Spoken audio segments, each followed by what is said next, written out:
Hello everyone. तो आज हम पढ़ेंगे कुछ इंपॉर्टेंट इंस्ट्रूमेंट्स पैथोलॉजी वाइवा के लिए। ये इंस्ट्रूमेंट्स आपके कभी कभार वो वाइवा में भी पूछ लेते हैं, और अगर वाइवा में नहीं पूछे तो वो स्पॉट्स में रख देते हैं ये इंस्ट्रूमेंट्स, और फिर आपको उसके यूजेस उसके बारे में लिखना होता है। तो जो सबसे पहला इंस्ट्रूमेंट हम पढ़ेंगे वो पढ़ेंगे आरबीसी पिपेट। अब आपने अपने प्रैक्टिकल्स में ये दो पिपेट्स तो देखी ही होंगी, ये आरबीसी पिपेट है, ये डब्ल्यूबीसी पिपेट है। अब आप दोनों के बीच में डिफरेंस कैसे करेंगे? तो सबसे पहले तो जो आरबीसी पिपेट होती है उसमें यहाँ पे रेड बल्ब होता है, और डब्ल्यूबीसी पिपेट होती है उसमें यहाँ पे वाइट बल्ब होता है। इसके अलावा आप मार्किंग्स भी पता लगा सकते हो। तो सबसे पहले हम आरबीसी पिपेट पढ़ते हैं। आरबीसी पिपेट में रेड बल्ब होते हैं और उसकी मार्किंग्स होती है 0.5, 1 और 101, जबकि जो डब्ल्यूबीसी पिपेट है उसकी होती है 0.5, 1 एंड 11।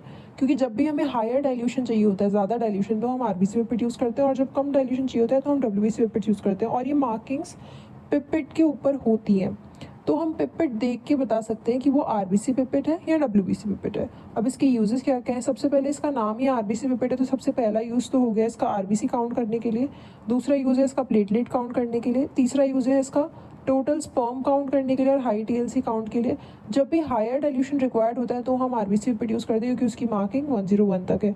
डब्ल्यूबीसी पिपेट की मार्किंग 11 तक ही होती है, उसमें ज़्यादा डाइल्यूशन नहीं कर सकते हम। अब जो आरबीसी पिपेट है उसमें हम पहले ब्लड लेते हैं, उसके बाद हम एक डाइल्यूशन फ्लूइड लेते हैं, और उस डाइल्यूशन फ्लूइड को बोलते हैं हम हेम्स फ्लूइड। हेम्स फ्लूइड के कंपोनेंट्स क्या क्या होते हैं, कभी कभार वाइवा में पूछ लेते हैं। तो हेम्स फ्लूइड के कंपोनेंट्स होते हैं NaCl, मर्क्यूरी क्लोराइड और सोडियम सल्फेट। अब इसके पार्ट्स क्या क्या होते हैं? आपने अगर एक्सपेरिमेंट किया है ये वाला काउंटिंग वाला TLC या कोई किया होगा DLC, तो उसमें हम ये वाले पार्ट से इधर ब्लड आता है, इधर हम सक करके ब्लड लेते हैं, तो ये वाला होता है अपना माउथ पार्ट। उसके बाद होती है रबर ट्यूब, और ये होती है पिपेट। इधर अपना वो स्मॉल सा बल्ब होता है जो कि हम यूज़ करने से पहले फूंक मार के देखते हैं कि वो ड्राई है पिपेट की नहीं है। तो इधर डब्ल्यूबीसी पिपेट में वो वाइट होता है, आरबीसी पिपेट में वो रेड होता है। तो ये तो हो गए इसके पार्ट्स। तो फर्स्ट स्पॉट हो गया हमारा आरबीसी पिपेट। अगला स्पॉट है हमारा डब्ल्यूबीसी पिपेट। इसके बारे में भी मोस्टली चीज़ें हमने पढ़ी ली है कि इसके अंदर वाइट बल्ब होता है, इसकी मार्किंग्स होती है 0.5, 1 और 11। इसके यूजेस डब्ल्यूबीसी काउंट के लिए तो है ही TLC, लेकिन स्पर्म काउंट के लिए भी है। स्पर्मेटोजोआ काउंट करने के लिए भी न्यूबार चैम्बर का इस्तेमाल किया जाता है। अब ना कभी कभार वाइवा में आपसे पूछ लेते हैं कि ये बीड्स का रोल क्या है। तो सिर्फ आइडेंटिफिकेशन नहीं है इसका रोल, आइडेंटिफिकेशन सिर्फ इसका एक रोल है बीड का। इसके अलावा जो डाइल्यूशन फ्लूइड हम डालते हैं, पहले आपने ब्लड लिया होगा पिपेट में, उसके बाद डाइल्यूशन फ्लूइड लिया होगा, उसको अच्छे से मिक्स करने के लिए अब आप पिपेट के अंदर तो चम्मच डाल नहीं सकते हैं, पिपेट को हिला नहीं सकते। मोस्टली पिपल को जो हमारी पिपेट होती है उसको हम रोल करके भी मिक्स करते हैं फ्लूइड, लेकिन जो हमारा बीड है वो भी रोलिंग में हेल्प करता है। फिर अगला है to ensure the dryness of pipette. जब हम एक्सपेरिमेंट स्टार्ट कर रहे होते हैं उससे पहले हम जो माउथ पार्ट होता है उससे ब्लो करके देखते हैं कि जो हमारा बल्ब है वो हिल रहा है या नहीं। अगर वो नॉर्मली मूव कर रहा है तो यानी कि पिपेट ड्राई है, लेकिन अगर वो चिपक रहा है यानी कि वो वेट है और उसको पहले ड्राई करने की ज़रूरत है। ये हो गए हमारे दो RBC pipette and WBC pipette. अभी तक हमने दो स्पॉट किए हैं।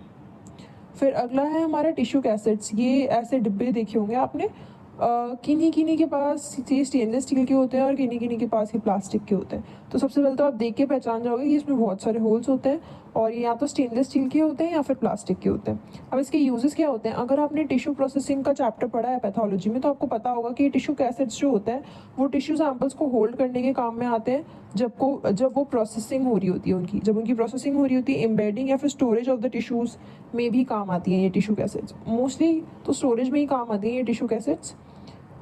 फिर ये जो टिश्यू कैसेट्स हैं ये स्पेशल टाइप ऑफ पॉलीमर या प्लास्टिक की बनी होती है, जिसकी वजह से हम जो केमिकल्स यूज़ कर रहे होते हैं टिश्यू प्रोसेसिंग से, उससे ये ख़राब नहीं होती। क्योंकि अगर ये इरोड होने लग गई, कोरोड होने लग गई स्टेनलेस स्टील वाली या फिर प्लास्टिक वाली जलने लग गई केमिकल्स की वजह से, तो फिर ये किसी काम की नहीं रही ना। तो ये हो गया हमारा टिश्यू कैसेट्स। फिर अगला है हमारा ल्यूकार्ट्स एल ब्लॉक। अब जो ल्यूकार्ट्स के एल ब्लॉक हैं, इनके नाम से ये एल शेप के होते हैं, इसलिए इनको एल ब्लॉक्स बुलाते हैं। इनका काम भी टिश्यू प्रोसेसिंग में ही होता है। तो टिश्यू प्रोसेसिंग एक इंपॉर्टेंट चैप्टर हो जाता है आपके वाइवा के लिए, क्योंकि उससे बहुत सारे क्वेश्चंस पूछे जाते हैं प्रैक्टिकल में भी और वाइवा में भी। टिश्यू प्रोसेसिंग वाला आप पढ़ सकते हैं। फिर ये जो होते हैं इनको ब्लॉक मोल्ड्स बोलते हैं, जो कि ब्रास के बने हुए होते हैं, जैसे कि दिख ही रहे। इसमें क्या होता है कि हम टिश्यूज़ के पैराफिन ब्लॉक्स बनाते हैं, और ये मैं अलग अलग शेप के बना सकती हूँ। अगर मैंने 2 एल ऐसे रख दिए तो ये बड़ा बन जाएगा, और अगर मुझे इसका साइज़ छोटा करना है तो मुझे इनको पास में लाना होगा, क्योंकि अगर मैं पास में लाऊंगी तो इनका साइज़ छोटा होता जाएगा टिश्यू का। तो इससे हम वैक्स के पैराफिन के टिश्यू के ब्लॉक्स बना सकते हैं एल ब्लॉक्स को यूज़ करके, अलग अलग साइजेस के। अगला है हमारा माइक्रोस्कोपिक ग्लास स्लाइड। ये तो सभी ने देखी होगी। यहाँ पे कुछ ना कुछ पैथोलॉजी का सैंपल पड़ा होता है। यहाँ पे वो फ्रॉस्टेड होती है और कहीं कहीं पे उधर कोई नंबर लिखा होता है किसी किसी कॉलेजेस में, और कहीं कहीं पे नाम लिखा होता है या नाम की स्लिप होती है। तो ये एक एंड से फ्रॉस्टेड होती है और इसके यूजेस क्या हैं। एक तो पैप स्मीयर में यूज़ होता है ये। आपने अगर गाइने वार्ड में गए हो तो देखा होगा कि वो पैप स्मीयर लेते हैं, क्योंकि वो एक स्क्रीनिंग प्रोसेस होता है। तो साइटोलॉजी में पैप स्मीयर इस पे बनाया जाता है माइक्रोस्कोपिक स्लाइड पे, और वरना पेरिफेरल स्मीयर्स बनाए जाते हैं हेमाटोलॉजी में, जो आपके स्पॉट्स भी आते होंगे स्लाइड्स के। ये हो गए माइक्रोस्कोपिक ग्लास स्लाइड्स के यूज़। फिर अगला है अपना कॉपलिन जार। कॉपलिन जार जो होता है वो कुछ नहीं है, बस एक डब्बा है। ये ऊपर से खुलता है और फिर इसके अंदर रैक्स होते हैं बहुत सारे, जहाँ पे आप स्लाइड्स रख सकते हो, माइक्रोस्कोपिक स्लाइड जो हमने ऊपर पढ़ी। अब ये प्लास्टिक के जार होते हैं और इसके अंदर ग्रूव्स होते हैं। ये देख के आप पहचान जाओगे कि ये कॉपलिन जार है। अब इसके यूजेस क्या क्या होते हैं, तो सबसे पहले तो ये होल्ड करने के काम आता है माइक्रोस्कोपिक स्लाइड्स। इसके अंदर ग्रूव्स होते हैं जिसके आप बीच में आप माइक्रोस्कोपिक स्लाइड्स रखते हो, क्योंकि हमें उन्हें सुखाना होता है, क्योंकि हम नीचे तो रख नहीं सकते क्योंकि वो गंदी हो जाएंगी, और अगर सुखानी है हमें तो फिर आप उठाओगे कैसे उनको। तो उठाने के लिए ये इधर से सिंपलर होता है कॉपलिन जार से। तो समझ लो कि मैंने कोई स्लाइड स्टेन की है, या फिर कोई स्लाइड मैंने स्टेन की है, या फिर कोई किसी पे कोई कलरिंग की है, या फिर कोई वॉशिंग की है स्मीयर्स की। उसके बाद उनको ड्राई करने के लिए हम कॉपलिन जार में रख देते हैं, और जब वो ड्राई हो जाती है तो सीधा ऊपर से निकाल लेते हैं। अब ये पैप स्मीयर फिक्सेशन में यूज़ होती है। मोस्टली जो गाइनी वार्ड में पैप स्मीयर्स लिए जाते हैं वो कॉपलिन जार में रख लेते हैं अपने पैप स्मीयर्स। फिर अगला है अपना एशबैच एल्ब्यूमिनोमीटर। इसके नाम से ही पता चल रहा है कि ये एल्ब्यूमिनोमीटर है। तो ये क्या मेजर करेगा, ये एल्ब्यूमिन के लेवल्स मेजर करेगा यूरिन में। इसमें मार्किंग्स होती हैं 0 से 12 तक आपको दिख जाएंगी, 0 से 12 तक। तो उसमें नॉर्मल एल्ब्यूमिन के लेवल्स पता चल जाएंगे आपको यूरिन में। एलिवेटेड है, नहीं है एलिवेटेड, एल्ब्यूमिन के लेवल कौन सी कंडीशन में बढ़ जाते हैं वो सब पूछ सकते हैं इसमें आपसे। इसकी जो मार्किंग्स होती है वो ग्राम्स में होती है, 0 to 12 ग्राम्स एल्ब्यूमिन कितना है यूरिन में। फिर अगला है हमारा ब्लड बैग। ब्लड बैग बहुत ही कॉमन स्पॉट है जो मोस्टली सारे ही कॉलेजेस में रखा जाता है। ये एक पीवीसी मटेरियल से बना होता है जो कि ट्रांसपेरेंट होता है, क्योंकि आपको इसके अंदर दिख रहा होता है, डिस्पोजेबल होता है, बायोमेडिकल होता है। अब इसके यूजेस क्या हैं, ये ब्लड कलेक्ट करने में यूज़ आता है, ब्लड स्टोर करने में यूज़ आता है। आपने सुना होगा कितने दिन तक ब्लड बैंक से ब्लड स्टोर हो सकता है। आपको अगर ब्लड बैंक विजिट पे ले गए होंगे तो आपने देखा होगा, या आपने कभी ब्लड डोनेट किया होगा तो आपने देखा होगा अपने हॉस्पिटल्स में। तो सिर्फ ब्लड नहीं, उसके कंपोनेंट्स भी स्टोर किए जाते हैं। अगर किसी को आपके आसपास डेंगू हुआ है तो आपको पता होगा कि उनको प्लेटलेट चढ़ाई जाती है। तो सिर्फ ब्लड नहीं, होल ब्लड नहीं, उसके कंपोनेंट्स भी स्टोर किए जाते हैं ब्लड बैग में। अब इसके पार्ट्स क्या क्या होते हैं, एक तो ये होता है अपना बैग, मेन बैग। उसके बाहर ये होती है अपनी नीडल का कवर होता है, और ये जो ट्यूब दिख रही है ये डोनर्स ट्यूब है। तो 3 पार्ट हो गए, डोनर्स ट्यूब, नीडल और नीडल कवर। अब कैपेसिटीज नॉर्मल जो ब्लड डोनेट करते हैं अपन वो 350 ml का ब्लड डोनेट करते हैं, ये कॉमनली यूज कैपेसिटी है। इसके अलावा 450 ml का ब्लड भी डोनेट होता है। अब एंटी कोगुलेंट्स कौन कौन से यूज होते हैं ब्लड बैग में, तो एक तो होता है अपना सीपीडीए में होता है सिट्रेट फॉस्फेट डेक्स्ट्रोसर्टिनिन, जो कि इसके नाम से ही पता चल रहा है। ये नॉर्मल एंटी कोगुलेंट होता है जो 35 डेज तक नॉर्मल ब्लड बैग का एक पैकेट चलता है। और एक होता है सैगम ज़्यादा दिन तक चलता है, 42 डेज तक सैगम सही रहता है। तो इसमें होता है अपना सलाइन, अडेनिन, ग्लूकोज और मैनिडोल। यू से कुछ नहीं होता तो कभी कभार इसको SAGM भी लिखते हैं, सैगम, सलाइन, एलेनिन, ग्लूकोज, मैनिडोल। तो ये हो गया हमारे ब्लड बैंक। अब जब आपके ब्लड बैंक आता है ना स्पॉट में, या फिर आपने इंस्ट्रूमेंट ट्री में से ब्लड बैंक उठाया, तो आपसे वो अक्सर ट्रांसफ्यूजन रिएक्शन के क्वेश्चन पूछते हैं। तो वो मैं थोड़ा सा बता रही हूँ। अगर आपको ट्रांसफ्यूजन रिएक्शन अच्छे से पढ़ना है तो आप हर्षमोहन में से पढ़ सकते हैं। अब ट्रांसफ्यूजन रिएक्शन होती क्या है, तो सिर्फ 5 to 6% ऑफ द ट्रांसफ्यूजन में ही ट्रांसफ्यूजन रिएक्शन देखी जाती है। एक तो अपनी इम्यून मीडिएटेड ट्रांसफ्यूजन रिएक्शन होती है जो कि हमारी बॉडी की वजह से होती है, और एक नॉन इम्यून होती है।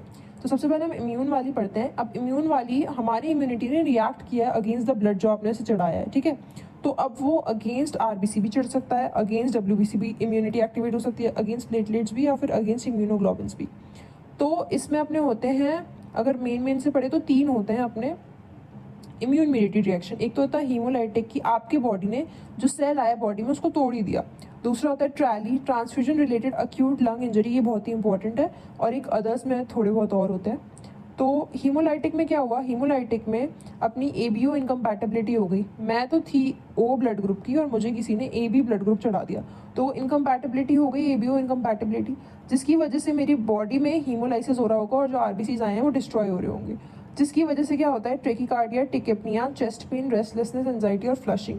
तो अगर आपने किसी पेशेंट को ब्लड ट्रांसफ्यूज़ किया और वो बोल रहा है कि मेरे धड़कनें बहुत बढ़ गई हैं, मुझे सीने में दर्द हो रहा है, सांस नहीं आ रही है, तो मतलब हो सकता है कि वो haemolytic intravascular immune mediated transfusion reaction का केस हो। अगला है एक्स्ट्रावेस्कुलर भी हो सकती है। अब एक्स्ट्रावेस्कुलर जो होती हैं वो होती हैं RH एंटीबॉडीज़ के अगेंस्ट। अगर मैंने किसी, आपने सुना होगा मैं AB पॉजिटिव हूँ, AB नेगेटिव हूँ, A पॉजिटिव हूँ, A नेगेटिव हूँ, तो अगर हम नेगेटिव वाले को पॉजिटिव का ब्लड चढ़ाते हैं तो ज़्यादा प्रॉब्लम आती है। अगर मैं पॉजिटिव हूँ और मुझे किसी ने RH नेगेटिव ब्लड चढ़ा दिया तो कोई प्रॉब्लम नहीं आएगी। तो RH इनकम्पैटिबिलिटी की वजह से हमारे एक्स्ट्रावेस्कुलर हीमोलाइसिस होना स्टार्ट हो जाता है। इसके भी फीचर्स सिमिलर से ही होते हैं, लेकिन कभी कभार ऐसा भी होता है कि आपने पेशेंट को ब्लड चढ़ाया है और उसका जो यूरिन बैग है उसमें आपको ब्लड दिख रहा है, हीमेटूरिया बोलते हैं उसे। वो सिवियर ट्रांसफ्यूजन रिएक्शन का एक बहुत ही पिक्यूलर साइन होता है। तो रीनल फेलियर हो गया एक रेयर सिम्टम और एक शॉक भी हो गया, और ये तो होती हैं जो हमने पढ़ लिया। फिर एक होता है ट्रैली। ट्रैली पे अलग से भी शॉर्ट नोट आता है थियोरी एग्जाम्स में भी। ये होता है हमारा transfusion related acute lung injury. इसके नाम से पता चल रहा है कि अगर HLA एंटीबॉडीज़ है ना, ये आपको याद रखना पड़ेगा कि अगर इंट्रावेस्कुलर हीमोलाइसिस हो रहा है तो उसमें ABO इनकम्पैटिबिलिटी होगी, अगर एक्स्ट्रावेस्कुलर हीमोलाइसिस हो रहा है तो उसमें RH इनकम्पैटिबिलिटी होगी, और अगर ट्रैली रिएक्शन हो रही है तो उसके लिए HLA इनकम्पैटिबिलिटी होगी, या फिर HLA एंटीबॉडीज़ एंटीजेंस की वजह से हो रहा है ये। तो जो हमारे ल्यूकोसाइट्स हैं, अगर मेरे को ब्लड चल रहा है और मेरी बॉडी में जो ल्यूकोसाइट्स हैं और जो मेरे को ब्लड चढ़ा उसमें HLA एंटीबॉडीज़ थी, तो उन मतलब ब्लड में जो ब्लड चढ़ाया उसमें एंटीबॉडीज़ थी और वो मेरे बॉडी के एंटीजन पे एक्ट कर रही है, जिसकी वजह से मेरे बॉडी के एंटीजन डिस्ट्रॉय होंगे due to the antibodies that is present in that blood pack, जिसकी वजह से मुझे लंग इंजरी हो जाएगी, जिसको बोलते हैं transfusion related acute lung injury. इसमें क्या होता है कि मेरे बॉडी के सेल्स डिस्ट्रॉय हो रहे हैं, ल्यूकोसाइट्स एग्रीगेट हो गए, तो वो मीडिएटर रिलीज करते हैं वैस्कुलर परमेबिलिटी के लिए। और आप खुद सोचो कि अगर ये मेरी लंग की सरफेस है, यहाँ पे बहुत सारे ल्यूकोसाइट्स थे HLA, ठीक है, उनको कोई एंटीबॉडीज आके डिस्ट्रॉय करिए तो यहाँ की वैस्कुलर परमेबिलिटी बढ़ जाएगी, तो यहाँ पे डिस्ट्रक्शन स्टार्ट हो जाएगा मेरी एल्वुलर वॉल का या लंग की वॉल का, जिसकी वजह से क्या होता है कि पल्मोनरी एडीमा होने लग जाता है, क्योंकि ऑब्वियसली वैस्कुलर परमेबिलिटी बढ़ गई है, और रेस्पिरेटरी फेलियर भी हो जाता है। तो ये हो गया हमारा हीमोलाइटिक के बाद दूसरा इम्यून मीडिएटेड ट्रैली, जो HLA एंटीबॉडीज़ की वजह से हो रहा है।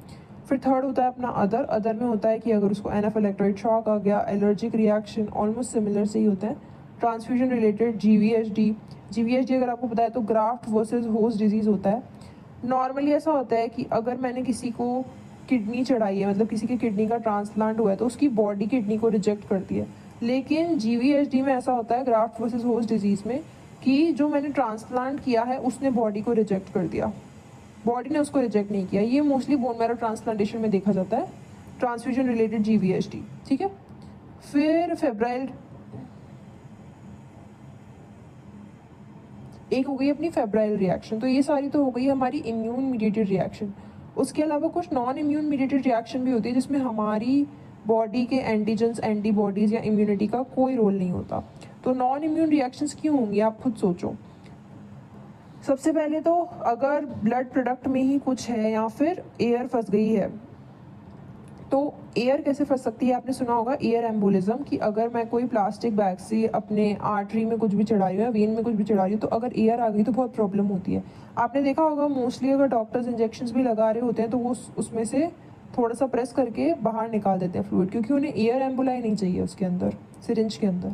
तो हम एयर एम्बोलिज्म मोस्टली प्रिवेंटेबल होता है, आजकल बहुत ही रेयरली देखा जाता है एयर एम्बोलिज्म, क्योंकि हम एक प्लास्टिक बैग जो यूज़ करते हैं ब्लड बैग, उसमें नेगेटिव प्रेशर होता है, तो एयर एम्बोलिज्म देखना ऑलमोस्ट इम्पॉसिबल है। लेकिन अगर कोई पेशेंट है जिसको, जो डीलिविएटेड पेशेंट है, बहुत ही बूढ़ा पेशेंट है, उसको डायबिटीज़ भी हो रखी है, उसको रीनल डिजीज़ भी है, जिसको हम बोल सकते हैं डीबिलिएटेड पर्सन है, इसमें अगर हम छोटा सा भी या थोड़ा सा भी ब्लड चढ़ाए ना, तो भी उसमें एयर एम्बोलिज्म हो जाता है और फिर उनको ट्रांसफ्यूज़ करना बहुत ही मुश्किल हो जाता है। अगर ऐसे पेशेंट्स पे मैंने एयर एम्बोलिज्म हो गया उनको, 100 to 150 ml अगर किसी को भी एयर एम्बोलिज्म हो गया, तो वो फेटल माना जाता है, कि उसके बाद वो पेशेंट नहीं बचेगा अगर इतना ज़्यादा एयर एम्बोलाई चला गया है उसके अंदर। तो फिर अगला होता है थ्रोम्बोफ्लेबाइटिस। थ्रोम्बोफ्लेबाइटिस तो बहुत ही कॉमन है, ये तो कैन्युला लगाते हैं जिनके हाथ पे, वो भी देखा जाता है कि अगर किसी ने बहुत टाइम तक कैन्युला लगा रखा है तो उसे थ्रोम्बोफ्लेबाइटिस हो जाता है उस नीडल की वजह से। अब थ्रोम्बोफ्लेबाइटिस होता क्यों है, ये एक टाइप का मतलब अगर मैंने एक ही नीडल बहुत टाइम से लगा रखी है, कोविड में बहुत देखा जाता था क्योंकि बहुत सारे लोगों को नीडल बहुत टाइम तक लगा के रखते थे और पेशेंट लोड बहुत ज़्यादा था। तो अगर ट्रांसफ्यूजन 12 घंटे से भी ज़्यादा हो रहा है एट अ सिंगल साइट, तो थ्रोम्बोफ्लेबाइटिस देखा जाता है। ये एक टाइप का इन्फ्लेमेशन है और इसके चांसेस हाथों की वेन्स में कम होते हैं as compared to saphenous veins. Saphenous veins में और ज़्यादा चांसेस होते हैं, इसीलिए मोस्टली हम देखेंगे कि आर्म की वेन्स ही प्रेफर की जाती है ट्रांसफ्यूजन के लिए या किसी भी चीज़ के लिए, क्योंकि वहाँ पे थ्रोम्बोफ्लेबाइटिस होने के चांसेस कम हैं, फिर भी हो जाते हैं बहुत।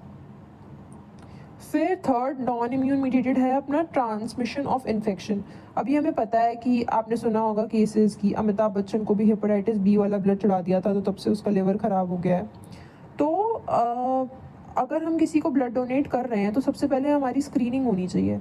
तो 5 डिजीज़ की मेनली स्क्रीनिंग होती है अगर आप ब्लड डोनेट कर रहे हो तो। एक तो हेपेटाइटिस बी, एक हेपेटाइटिस सी, HIV, मलेरिया और सिफिलिस। इंडिया में इन 5 टेस्ट की स्क्रीनिंग की जाती है ब्लड ट्रांसफ्यूजन से, मतलब अगर मैंने ब्लड डोनेट किया तो उससे पहले। इसके अलावा और भी इन्फेक्शन फैलते हैं ब्लड से, जैसे कि CMV, brucellosis, babesiosis, toxoplasmosis, but इनका हम टेस्ट नहीं करते हैं, मोस्टली इनका टेस्ट करते हैं हम इंडिया में।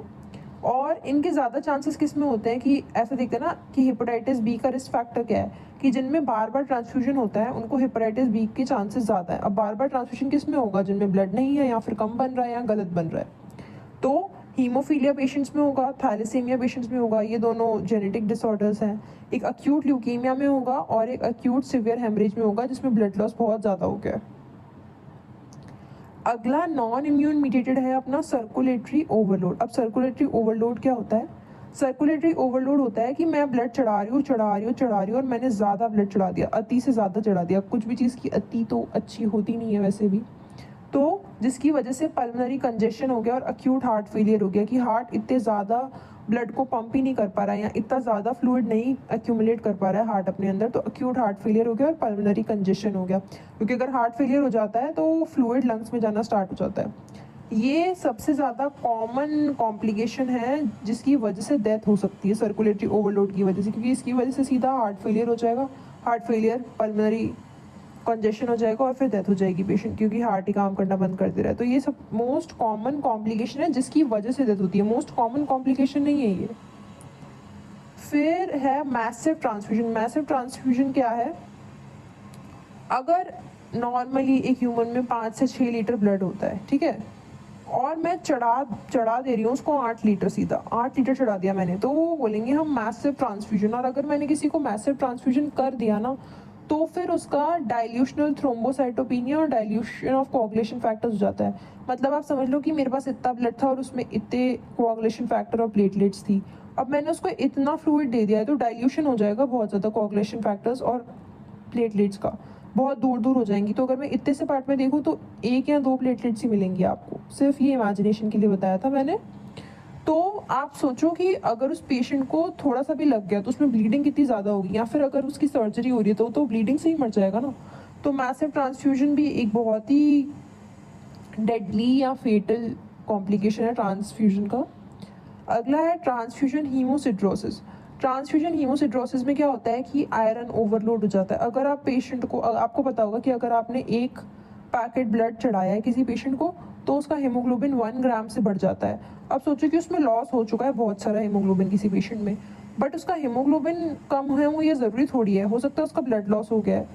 अब आप उसे चढ़ाए जा रहे हो, उसका 16 हो गया, 17 हो गया, फिर 18 हो गया हीमोग्लोबिन और बढ़े जा रहा है, जिसकी वजह से उसको हीमोसिड्रोसिस हो जाएगा, मतलब उसकी आयरन बहुत ज़्यादा हो जाएगा बॉडी में, जिसकी वजह से आयरन डिपॉजिट होना स्टार्ट हो जाएगा टिश्यूज़ ऑफ द बॉडीज़ में। आपने अगर ट्रांसफ्यूजन हो रहा होता है ना किसी पेशेंट्स का, तो देखा होगा कि उनकी स्किन कहीं कहीं से डिसकलर होना स्टार्ट हो जाती है, काले काले रंग की हो जाती है, अगर किसी में ब्लड ट्रांसफ्यूजन हो रहा है बार बार आयरन का। तो या जिनको पेरेंटल आयरन चढ़ाया जाता है उनमें भी ऐसा देखा जाता है कि उनके टिश्यूज़ में ब्लैक कलर के डिपोजिशन हो जाते हैं आयरन के, कहीं पे भी, फेस पे, हाथ पे, कहीं पे भी।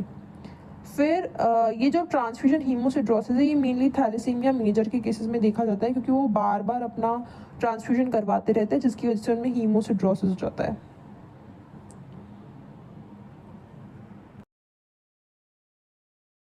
अगला स्पॉट है हमारा यूरिनरी डिपस्टिक्स। तो जो यूरिनरी डिपस्टिक्स होती है ये आपने देखा होगा, ये आपने ना ऑस्की में देते होंगे आपको, मोस्टली आपके कॉलेज में ऑस्की पे रख देते हैं कि एक यूरिन का सैंपल रख देते हैं और उसमें ना आपको डिप करनी होती है और फिर ये कलर चेंज के हिसाब से बताना होता है कि आपके यूरिन में एल्ब्यूमिन लेवल कितना है और शुगर लेवल्स कितना है। तो ये 2 रीडिंग देता है अपन को। ये रिएजेंट कोटेड स्ट्रिप्स होती हैं, ये वाली जो स्टिक्स होती हैं इनको यूरिनरी डिपस्टिक्स बोलते हैं। ये मैंने जैसा कि बताया एल्ब्यूमिन और शुगर बता रही है, तो ये क्या क्या बताएंगी, प्रेजेंस ऑफ प्रोटीन और शुगर बताएगी इन यूरिन सैंपल्स। ठीक है, तो हम किस किस में यूज़ कर सकते हैं इसको? ऑब्वियसली जब शुगर बताइए तो डायबिटीज़ में यूज़ कर सकते हैं, यूरिनरी ट्रैक्ट इन्फेक्शन में यूज़ कर सकते हैं क्योंकि प्रोटीन बता रही हैं, यूरिनरी ट्रैक्ट इंजरी में भी यूज़ कर सकते हैं और किडनी डिजीज़ में भी यूज़ कर सकते हैं। इसके डिसएडवांटेजेस ये हैं कि ये लो रिलायबिलिटी की होती है, ये कभी भी एक्यूरेट डायग्नोसिस या फिर गोल्ड स्टैंडर्ड के लिए नहीं यूज़ हो सकती, ये इन्वेस्टिगेशन ऑफ चॉइस भी नहीं होती है, ये इसकी बहुत लो रिलायबिलिटी है और ये सेमी क्वांटिटेटिव मेजर है। मतलब ये क्वांटिटी तो बताता है मिलीग्राम्स में, लेकिन सेमी क्वांटिटेटिव है, पूरी तरीके से नहीं बताता कि,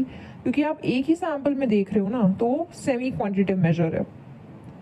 अगला है डायमंड ग्लास मार्किंग पेंसिल। वैसे ये बहुत ही रेयर है कि आपके सैम्पल्स में रखेंगे, बट अगर रख दी तो आप सोचो कि अगर आपके पास ग्लास स्लाइड है, ठीक है, और अगर आपको उस पर नेम लिखना है तो एक तो ये है कि आप उस पर स्लिप चढ़ा सकते हो पेपर की, बट अगर आपको नॉर्मली नेम लिखना है तो आप पेन से तो लिख नहीं सकते स्लाइड के ऊपर, तो उसके लिए ये डायमंड ग्लास मार्किंग पेंसिल आती है, जिसकी वजह से आप टेस्ट ट्यूब्स जो ग्लास की बनी है या फिर जो माइक्रोस्कोपिक स्लाइड्स होती है जो ग्लास की बनी होती है उस पर लिख सकते हो नाम। ठीक है, ये इनमें होता है हार्ड इम्पोर्टेड रॉक होता है जिसकी मदद से आप मार्क कर सकते हो ग्लास पे। इसके यूजेस क्या होगा मैंने बता ही दिए।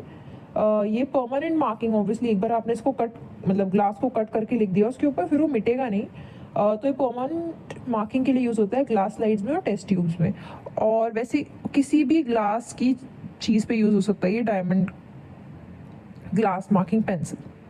ठीक है, अगला है अपना डिस्पोजेबल लंबा पंचा नीडल। ये बहुत ही कॉमन है और बहुत ज़्यादा चांसेस हैं कि ये आपके स्पॉट्स में रखा जा सकता है या इंस्ट्रूमेंट ट्रे में होगा। तो ये तो डिस्पोजेबल वाली लंबा पंचा नीडल है, अलग अलग कलर्स की होती है। ये स्टेनलेस स्टील की भी होती है और इनको रीयूज़ किया जा सकता है अगर वो स्टेनलेस स्टील की हो, लेकिन अगर नॉर्मल वाली है डिस्पोजेबल वाली तो उन्हें रीयूज़ नहीं किया जा सकता। अब आपको पता होगा कि ये लंबर पंचर नीडल है, तो ये अपने लंबर, अपन जो वर्टिबल कॉलम होता है उसके लंबर वर्टिब्रे में पंचर करते हैं और CSF ड्रेन करते हैं अपन। इसके अंदर एक स्टाइलेट भी होता है नीडल के अंदर। अब इसके इंडिकेशंस क्या क्या है, कब कब हमें CSF निकालना पड़ेगा लंबर टैप करके, तो एक तो इसके थेरेप्यूटिक इंडिकेशंस होते हैं और एक इसके डायग्नोस्टिक इंडिकेशन होता है। किस किस के डायग्नोसिस में यूज़ होगा, हम CSF निकाल रहे हैं तो मोस्टली आपको पता ही है कि मेनिंजाइटिस के डायग्नोसिस के लिए यूज़ होता है। अगर फीवर ऑफ अननोन ओरिजिन है तो उसमें हमारे कई बार CSF एग्जामिनेशन लिख देते हैं जब डायग्नोस ही नहीं हो रहा कि फीवर किस वजह से है, तो उसे हम फीवर ऑफ अननोन ओरिजिन बोलते हैं। फिर एक होता है introduction of radiological dyes myelography. हम CSF में अगर कोई डाई डाल देंगे तो हमें पूरा पाथवे ही दिख जाएगा, अगर हम रेडियोलॉजिकल डाई डालेंगे फिर एक्सरे करेंगे तो। फिर एक थेरेप्यूटिक यूज़ होते हैं लंबा पंचर की। सबसे पहला तो स्पाइनल एनेस्थीसिया के लिए, ये LSCS में बहुत ज़्यादा यूज़ होता है, ऑब्स गाइनी में, क्योंकि हमें सिर्फ नीचे वाला पार्ट एनेस्थेसाइज करना होता है तो उसमें हम स्पाइनल एनेस्थीसिया यूज़ करते हैं। फिर अगला है एडमिनिस्ट्रेशन ऑफ इंट्राक्रेनियल एंटीबायोटिक्स। कभी कभार ब्रेन में इन्फेक्शन हो जाता है तो उसकी एंटीबायोटिक्स कहाँ से डालेंगे हम, क्योंकि ब्लड ब्रेन बैरियर क्रॉस करके एंटीबायोटिक्स जाती नहीं है मोस्टली, तो उसके लिए हमें इंट्राक्रेनियल एंटीबायोटिक्स देनी पड़ती है थ्रू लंबा पंचर। फिर अगला है कीमोथेरेपी। कीमोथेरेपी के कुछ कुछ ड्रग्स जो होते हैं, कभी कभार वो थ्रू सेंट्रल लाइन दिए जाते हैं डायरेक्टली इनटू द हार्ट, और कभी कभार वो थ्रू लंबा पंचर दिए जाते हैं exactly into the brain. Mostly जो हमारे बोन मैरो के कैंसर्स होते हैं जैसे कि ल्यूकीमिया, उनके लिए कीमोथेरेपी दी जाती है थ्रू लंबा पंचर। तो ये तो हो गए लंबार पंचर नीडल के थेरेप्यूटिक यूजेस और डायग्नोस्टिक यूजेस। ये वाला बहुत इंपॉर्टेंट स्पॉट है, ये बहुत ज़्यादा पूछे जाने के चांसेस है लंबा पंचर नीडल, और वैसे भी नहीं तो मेडिसिन वगैरह में भी ये स्पॉट रख देते हैं अगर पैथो में नहीं रखेंगे तो। अगला है ये एंटीसिरा की बॉटल। वैसे ये प्रैक्टिकल्स में पड़ी होती है, स्पॉट पे तो नहीं रखते हैं मोस्टली। ये 3 होती हैं, एंटी-A, एंटी-B, एंटी-D। एंटी-D से पता चलता है कि RH पॉजिटिव है या नेगेटिव है, और एंटी-A और एंटी-B से पता चलता है कि A है या B है या AB है या O है।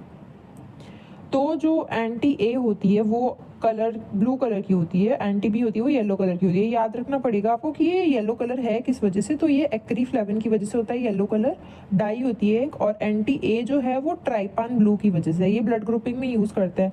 आपके अगर प्रैक्टिकल्स में ऐसी कोई ट्रे ली होगी आपने ऐसे 6 खाने वाली, और फिर उस पर आपने ब्लड डाला होगा और फिर ये सीराज डाले होंगे और फिर वेट किया होगा कि किस में कोगुलेशन हो रहा है।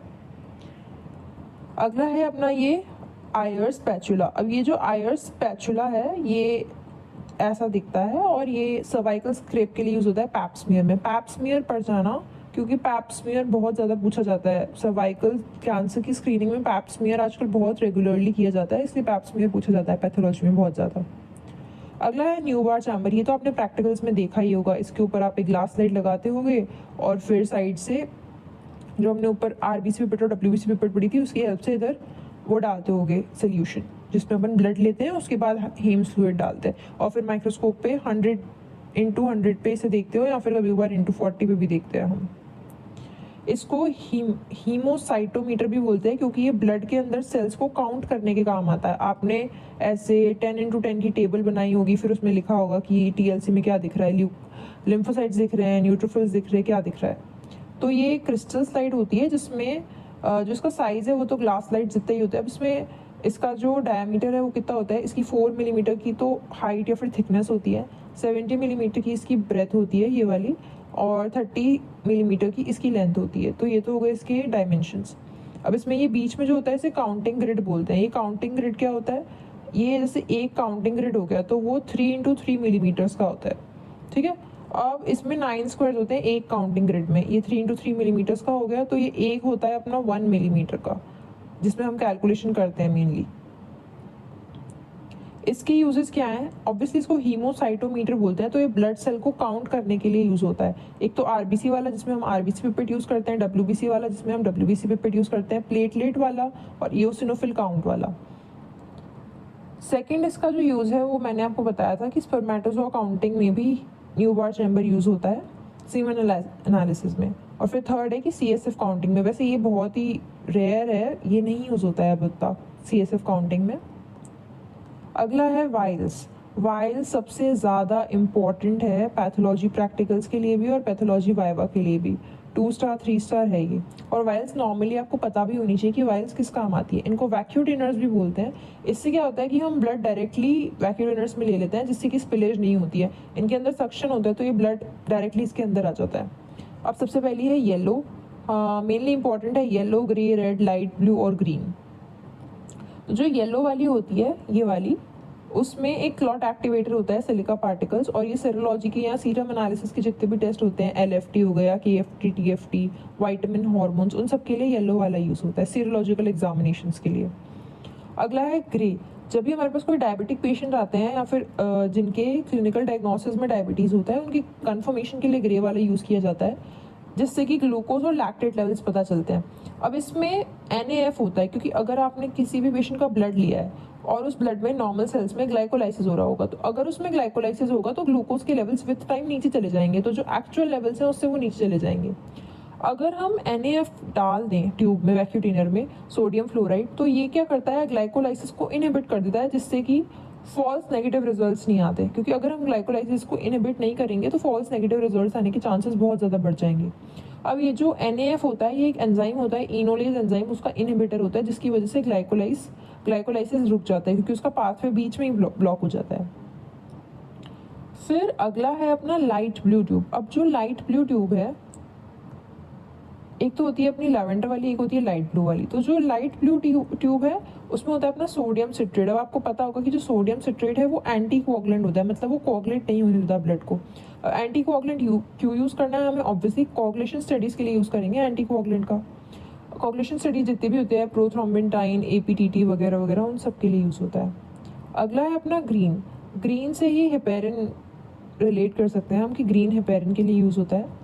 अब हेपेरिन है इसमें, तो ये बोन मैरो स्टडीज़ के लिए यूज़ होता है। हेपेरिन आपने फार्मा में पढ़ा होगा, लो मॉलिक्यूलर वेट हेपेरिन्स दिए जाते हैं, कौन सी कंडीशंस में दिए जाते हैं वगैरह। तो ये बोन मैरो स्टडीज़ में यूज़ होता है ग्रीन वाला। अगला है अपना रेड वाला। रेड वाला भी इंपॉर्टेंट है, इसमें कुछ भी नहीं होता है, कोई एंटीकोगुलेंट नहीं होता है इसमें। ये भी सीरोलॉजिकल स्टडीज़ के लिए यूज़ होता है, लेकिन ये बायोकेमिस्ट्री में जो सीरोलॉजिकल स्टडीज़ होती है मोस्टली उसके लिए यूज़ होता है। जैसे कि अगर मुझे कोई इम्यूनोलॉजिकल टेस्ट करना है बायोकेमिस्ट्री में तो उसके लिए यूज़ होता है, या फिर कोई ड्राई लेवल मॉनिटरिंग करनी है तो उसके लिए। वरना मोस्टली सीरोलॉजिकल टेस्ट हमारे येलो वाली वैक्यूम ट्रेनर में ही हो जाते हैं। अगला है अपना पर्पल या लैवेंडर। ये बहुत ही इंपॉर्टेंट है, क्योंकि नॉर्मली मोस्टली पेशेंट्स आते हैं हमारे पास CBC के टेस्ट के लिए, तो CBC के लिए ESR करते हैं और CBC के लिए लैवेंडर लेते हैं, और ESR के लिए भी लैवेंडर वाली यूज़ होती है। ESR भी बहुत कॉमन है कि कोई भी इन्फेक्शन का केस आता है तो डॉक्टर ने लिख के देते हैं कि इनका ESR देखो, इनका CRP लेवल्स देखो। तो इसके लिए लैवेंडर या पर्पल ट्यूब यूज़ होती है। इसमें EDTA होता है, ये भी नाम आपने बहुत ज़्यादा सुना होगा, EDTA। तो ये CBC, HbA1c, ESR, cross matching, blood typing, इन सब के लिए होता है। और ये बहुत इंपॉर्टेंट है क्योंकि अगर कोई सर्जिकल प्रोसीजर भी हो रहा है तो उसमें क्रॉस मैचिंग या ब्लड टाइपिंग बहुत ज़रूरी होती है जाननी। तो ये वाला नॉर्मली किया ही जाता है सबका। CBC तो नॉर्मल रूटीन चेकअप में भी आ जाता है। तो ये हो गए हमारे वाइल्स। आज के लिए बस इतने ही स्पॉट्स। अगली वीडियो में हम और भी स्पॉट्स करेंगे क्योंकि पैथोलॉजी में बहुत ज़्यादा स्पॉट्स आते हैं। So that's it for today. तो आज का कोट बस इतना ही है कि if you know that some doctor can better treat your patient then please send him. It is a mark of a caring physician who, despite his expertise, knows his limitation and wants to do what is best for his patients. अगर आप ego में आके as a doctor's आते ज़रूर हैं आजकल consumers act में, लेकिन डॉक्टर कोई परचेज़ करने वाला नहीं है और हम कोई सेल करने वाले नहीं हैं कि हमें ज़्यादा से ज़्यादा पेशेंट्स खुद के पास अट्रैक्ट करने हैं। हमारा main aim as a physician यही होना चाहिए कि हम पेशेंट की केयर करें। और अगर मैं किसी प्रोसीजर को लेके कॉन्फिडेंट नहीं हूँ या फिर मेरे को पता है कि दूसरा डॉक्टर इस चीज़ में ज़्यादा एक्सपर्टीज़ रखता है and I am not able to treat the patient, then better it कि हम उसके पास सेंड कर दें। हमारा मेन एम हमेशा डॉक्टर का मेन एम हमेशा पेशेंट को ट्रीट करना ही होना चाहिए। So that's it for today. Thanks for watching.